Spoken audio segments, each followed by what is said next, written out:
Atos dos Apóstolos. Capítulo 7. Uma advertência contra a hipocrisia. Ao proclamarem os discípulos as verdades do Evangelho em Jerusalém, Deus confirmou suas palavras, e uma multidão creu. Muitos desses primeiros crentes foram imediatamente separados da família e dos amigos pelo zeloso fanatismo dos judeus, sendo, portanto, necessário prover-lhes alimento e abrigo. O relato declara: não havia, pois, entre eles necessitado algum. Atos capítulo 4, verso 34. E diz como as necessidades eram supridas. Aqueles dentre os crentes que tinham dinheiro e bens, alegremente sacrificavam-nos para socorrer na emergência. Vendendo suas casas ou terras, eles levavam o dinheiro e o depositavam aos pés dos apóstolos. E repartia-se por cada um, segundo a necessidade que cada um tinha. Atos capítulo 4, verso 35. Essa liberalidade da parte dos crentes foi o resultado do derramamento do Espírito. Era o coração e a alma dos conversos ao Evangelho. Um comum interesse os guiava, o êxito da missão a eles confiada. E a avareza não tinha lugar em sua vida. Seu amor aos irmãos e à causa que haviam abraçado era maior do que o amor ao dinheiro e às posses. Suas obras testificavam que eles tinham a salvação dos homens em maior apreço que as riquezas terrestres. Assim será sempre, quando o Espírito de Deus toma posse da vida. Aqueles cujo coração transborda do amor de Cristo seguirão o exemplo daquele que, por amor de nós, se tornou pobre, para que por sua pobreza enriquecêssemos. Dinheiro, tempo, influência, todos os dons que receberem das mãos de Deus só serão por eles apreciados quando usados como meio de fazer avançar a obra do Evangelho. Assim foi na igreja primitiva, e ao ver-se na igreja de hoje, que pelo poder do Espírito, os membros retiraram suas afeições das coisas do mundo e se dispõem a fazer sacrifícios a fim de que seus semelhantes possam ouvir o Evangelho, as verdades proclamadas terão poderosa influência sobre os ouvintes. Contraste flagrante com o exemplo de generosidade manifestada pelos crentes foi a conduta de Ananias e Safira, cuja experiência, traçada pela pena da inspiração, deixou uma escura nódoa na história da igreja primitiva. Com outros, esses professos discípulos haviam participado do privilégio de ouvir o evangelho pregado pelos apóstolos. Haviam eles estado presentes com outros crentes, quando, após haverem os apóstolos orado, moveu-se o lugar em que estavam reunidos e todos foram cheios do Espírito Santo. Atos capítulo 4, verso 31. Profunda convicção havia se apossado de todos os presentes. E sob a direta influência do Espírito de Deus, Ananias e Safira haviam feito o voto de dar ao Senhor o produto da venda de certa propriedade. Depois, Ananias e Safira ofenderam o Espírito Santo, cedendo a sentimentos de cobiça. Começaram a lamentar o haverem feito aquela promessa e logo perderam a suave influência da bênção que lhes havia aquecido o coração com o desejo de fazer grandes coisas em benefício da causa de Cristo. Julgaram haverem se precipitado e sentiam ser necessário reconsiderar sua decisão. Falaram entre si sobre o caso e resolveram não cumprir a promessa. Viam, porém, que os que entregavam seus bens para suprir as necessidades de seus irmãos mais pobres eram tidos em alta estima pelos crentes, e com vergonha de que os irmãos viessem a saber que sua mesquinhez de alma regateara aquilo que haviam solenemente dedicado a Deus, resolveram deliberadamente vender sua propriedade e fingir que davam todo o produto para o fundo comum, guardando, porém, para si mesmos grande parte. Desse modo, garantiriam para si o pão do depósito comum, ao mesmo tempo que alcançariam a alta estima de seus irmãos. Mas Deus aborrece a hipocrisia e a falsidade.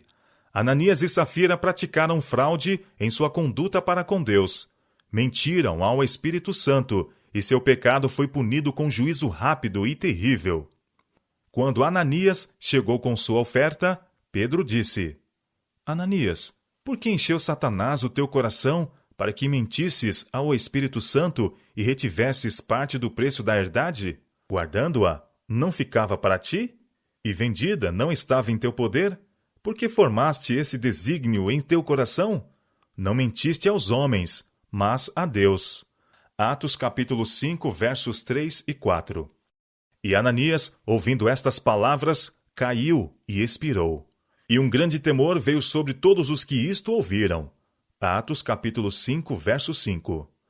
Guardando-a, não ficava para ti? Perguntou Pedro. Nenhuma escusa a influência tinha levado Ananias a sacrificar sua propriedade pelo bem geral. Ele agira por livre escolha, mas procurando enganar os discípulos, tinha mentido ao Onipotente. E passando um espaço de quase 3 horas, entrou também sua mulher, não sabendo o que havia acontecido. E disse-lhe Pedro, dize-me, vendestes, portanto, aquela herdade? E ela disse, sim, portanto. Então Pedro lhe disse, por que é que entre vós vos concertastes para tentar o Espírito do Senhor? Eis aí a porta, os pés dos que sepultaram teu marido, e também te levarão a ti. E logo caiu aos seus pés e expirou. E entrando os mancebos, acharam-na morta, e a sepultaram junto de seu marido. E houve um grande temor em toda a igreja, e em todos os que ouviram estas coisas. Atos capítulo 5, versos 7 a 11. A infinita sabedoria viu que essa evidente manifestação da ira divina era necessária para impedir que a jovem igreja se desmoralizasse.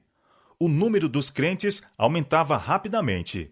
A igreja teria corrido perigo se no rápido aumento de conversos fossem acrescentados homens e mulheres que, embora professassem servir a Deus, adoravam a Mamon.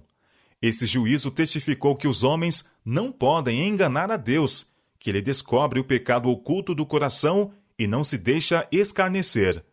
Destinava-se a ser uma advertência à igreja, para levá-la a evitar a pretensão e hipocrisia, e a cautelar-se de roubar a Deus. Não apenas para a igreja primitiva, mas para todas as gerações futuras, esse exemplo de como Deus aborrece a cobiça, a fraude, a hipocrisia, foi dado como um sinal de perigo. Foi a cobiça que Ananias e Safira tinham acariciado em primeiro lugar. O desejo de reter para si a parte que haviam prometido ao Senhor levou-os à fraude e à hipocrisia. Deus tem feito depender a proclamação do Evangelho do trabalho e dos donativos de seu povo. As ofertas voluntárias e os dízimos constituem o meio de manutenção da obra do Senhor. Dos bens confiados aos homens, Deus reclama uma porção definida, o dízimo. A todos deixa ele liberdade para decidir se desejam ou não dar mais do que isso. Mas quando o coração é tocado pela influência do Espírito Santo, é feito um voto de dar certa importância. Aquele que fez o voto não tem mais direito sobre a porção consagrada. Promessas dessa espécie, feitas aos homens, são consideradas como irrescindíveis. Seriam menos obrigatórias as feitas a Deus? São as promessas, julgadas no tribunal da consciência, menos obrigatórias que as escritas nos contratos humanos?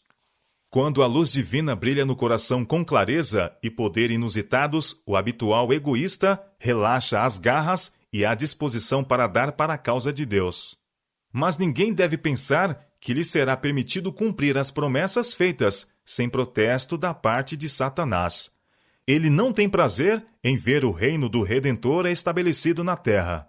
Sugere que a promessa feita foi excessiva, que isso poderá prejudicar a aquisição de propriedades ou a satisfação dos desejos da família. É Deus quem abençoa os homens, dando-lhes bens, e faz isso para que eles possam contribuir para o progresso de sua causa. Ele envia o sol e a chuva, faz florescer a vegetação, dá saúde e habilidade para serem adquiridos os meios. Todas as nossas bênçãos são recebidas de sua mão generosa. Em retribuição, ele quer que os homens e mulheres demonstrem sua gratidão, devolvendo-lhe uma parte em dízimos e ofertas, em ofertas de ação de graças, em ofertas pelo pecado e ofertas voluntárias. Se o dinheiro entrasse para a tesouraria de acordo com este plano divinamente recomendado, a 10ª parte do que ganhamos e as ofertas liberais, haveria abundância para o avanço do trabalho do Senhor. Mas o coração dos homens torna-se endurecido pelo egoísmo, e, à semelhança de Ananias e Safira, são tentados a reter parte do preço, conquanto pretendem estar cumprindo os requisitos de Deus. Muitos gastam dinheiro prodigamente na satisfação própria. Homens e mulheres consultam o prazer e satisfazem o gosto, ao passo que levam para Deus, quase de má vontade, uma oferta mesquinha. Esquecem-se de que, um dia, Deus pedirá estrita conta de como seus bens foram usados, e que não aceitará a insignificância que levam à tesouraria, mais do que aceitou a oferta de Ananias e Safira. Do severo castigo infligido àquelas pessoas, quer Deus que aprendamos também quão profunda é sua aversão e desprezo por toda a hipocrisia e engano. Simulando haverem dado tudo, Ananias e Safira mentiram ao Espírito Santo e, como resultado, perderam essa vida e a futura.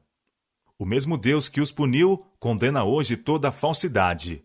Lábios mentirosos são-lhe uma abominação.